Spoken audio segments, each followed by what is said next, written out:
आज বানিয়ে নিচ্ছি খাসির চর্বি দিয়ে সুস্বাদু ঘুগনি। এই ঘুগনি খেতে খুবই ভালো লাগে, রুটি লুচি বা পরোটার সাথে পরিবেশন করতে পারেন। চলুন রেসিপি শুরু করি। ঘুগনি তৈরির জন্য 1 কাপ মটর 7 থেকে 8 ঘন্টা ভিজিয়ে রেখেছিলাম। এবারে পরিষ্কার করে ধুয়ে মটর সেদ্ধ করে নেব। কুকারের মধ্যে দিয়ে দিচ্ছি পরিমাণ মতো জল আর সাথে 1 টিস্পুন লবণ দিয়ে ঢাকা দিয়ে দিলাম। 2 থেকে 3টি সিটি দিয়ে মটর সেদ্ধ করে নেব। এরপর কড়াই গরম করে সরষের তেল দিয়ে দিলাম 2 টেবিল স্পুন। এবারে একটি বড় সাইজের কেটে রাখা আলু দিয়ে দিলাম। আলুটাকে হালকা ভেজে নিচ্ছি। ভাজা হয়ে গেছে, এবারে অন্য প্লেটে তুলে নিচ্ছি।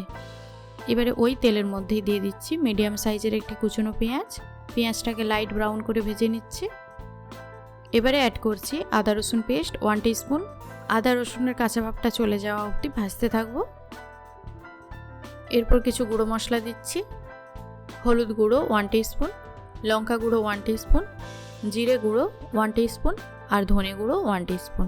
এবারে গুঁড়ো মশলাগুলি মিশিয়ে নিচ্ছি, সাথে অল্প জল দিয়ে কষিয়ে নিচ্ছি।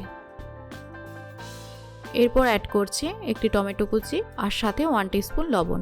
টমেটো গলে যাওয়া অবধি কষাতে থাকবো। টমেটো গলে নরম হয়ে গেছে, এবারে দিয়ে দিচ্ছি চর্বি আর ভেজে রাখা আলু।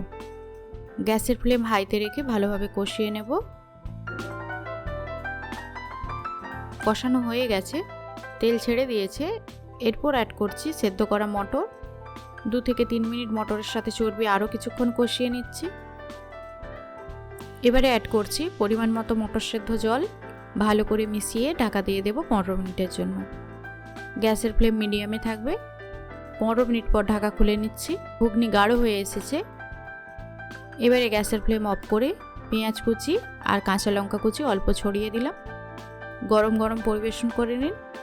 এই ঘুগনি শুধু মুখেও খেতে ভালো লাগে, রুটি লুচি পরোটা বা পাউরুটির সাথে সার্ভ করতে পারেন। এরকম আরও রেসিপি পেতে চ্যানেলটি সাবস্ক্রাইব করে নিন।